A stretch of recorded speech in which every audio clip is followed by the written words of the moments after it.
So you said you listened to the radio. So, like, what radio stations were there, or what type of music did you listen to other than violin? Well, you had at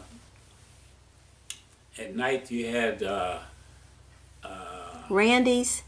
you had Randy's, you had That was out of Tennessee, right? yeah, and then you had Moondog out of Cleveland, and you listen to that. They were playing rock and roll, right? Right. Well, And a lot of blues too. I mean, they some rhythm you and know blues. rhythm and blues is what black folks had, but the whites changed it to rock and roll, that type of thing. You know, to say that they were Right. that started it. Because we had Little Richard and Bo Diddley and Right, and then those were the two stations, and then we didn't have television like when Joe Louis was fighting. We had to listen to the radio and that type of thing. so do you remember listening to that broadcast when Joe Louis fought the Max Schmeling? Was that the No, proper name? I don't think of them, but I remember one. I can't remember. It was in had to be in '53 or '54. Mm-hmm. There was a championship fight, and we thought that he was losing, on the radio, but it did win. And so, like, the whole family is just like sitting around listening to it. Yeah, sitting around. Yeah, that's what happened in those days when you didn't have television. Yeah. So, what did you do?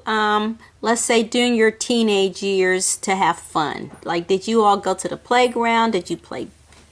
I'm assuming you played baseball. Did you ride bikes? How did you have fun as a youth? Well, like we started a club of us young. We was young, 9, 10 or something, of guys that lived down in the flats, and we used to call ourselves the Lucky Nine, the Wrens, and what we did is we would go to the community house. Now the community house used to be on Pine Street, and after they moved from Pine Street, we moved down to Main Street where the building was down there, and so that's what we did, and we played baseball. The city had a league for us, and we used to play baseball, and as time grew, like I said, there was maybe about 9 or 10 we had, and we did a lot of activities to raise money. Bought ourselves jackets, brown jacket that says Lucky Nine, and then as time went on, we became the Wrens, the Rams, or whatever.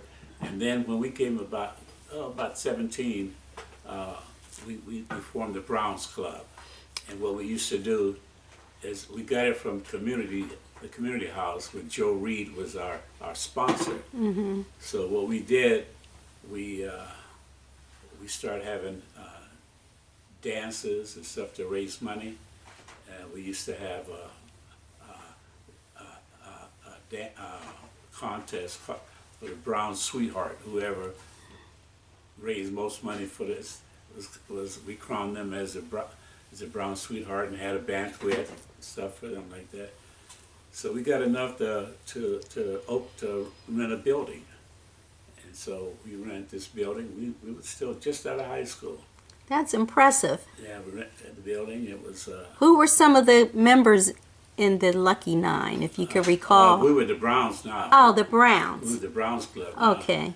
It was Philip Reed, William Reed, Toppy Brown, Robert Bradley, myself, Billy McCorkle, and a lot, Thomas Jenkins, Art Cofield, yeah, and Well, your memory is pretty good. Part. I said your memory is pretty good. Yeah, so yeah, we had that for, you know, then I went to the service, in 1959. So